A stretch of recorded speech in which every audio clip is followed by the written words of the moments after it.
kalau ditanyakan lagi, kapan sih ini dilakukan Bang, gitu kan. Ya proses ini dilakukan benar-benar real time. Jadi setiap detik-detik itu juga gitu saat event masuk. Jadi ketika apa ya bilangnya itu, ketika misalnya kita pause film dalam milidetik ya, dalam milisecond itu tuh log itu langsung dibersihin tuh dan dipilah sebelum masuk ke data warehouse-nya gitu, bahkan ke database-nya. Intinya seperti itu. Nah, kalau pertanyaannya berlanjut ke di mana sih ini dilakukan gitu kan, di mana proses ini terjadi, ya ini terjadi di layer stream processing cluster, masih di stream processing-nya. Jadi ya misalnya tadi ya, apa namanya, Spark atau Flink tadi, yang dia tuh langsung terhubung ke si Kafka-nya, gambarnya seperti itu. Jadi cluster ini bisa ada misalnya di cloud-nya, kayak misalnya di AWS, di GCP, di Azure, terserah. Intinya dia ada di cloud computing-nya gitu loh.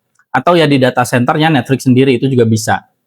Terus gimana sih caranya gitu kan, ya kalau caranya ya tadi ya cleaning gitu kan, jadi buang nih duplikat log. Jadi kalau ada event dengan user ID sama, terus movie ID sama itu kan, terus timestamp-nya juga sama ya, timestamp, sorry belibet, timestamp-nya juga sama itu kan, ini harus dihapus salah satunya, jadi datanya supaya nggak duplikat. Terus kita lakukan juga yang namanya standarisasi di timestamp-nya, itu supaya jadi UTC gitu, supaya apa ya, biar dia tuh konsisten lah, jadi data itu distandarin dengan format UTC.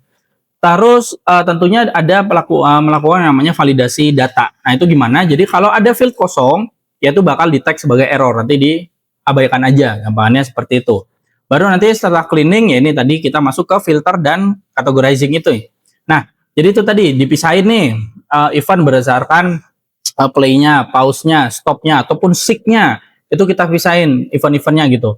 Terus nanti kita tandain session-nya. Jadi misalnya event play, terus pause atau stop itu milik satu user di film yang sama. Nah, gampangannya kayak gitu. Terus kita enrich lagi datanya. Enrich data itu gimana? Maksudnya gini. Jadi kita tuh tambahkan info tambahannya gitu. Kayak misalnya contohnya device yang dipakai gitu kan. Terus lokasinya di mana, jam dia nonton. Ini yang paling penting, jam dia nonton. Kira-kira seperti itu.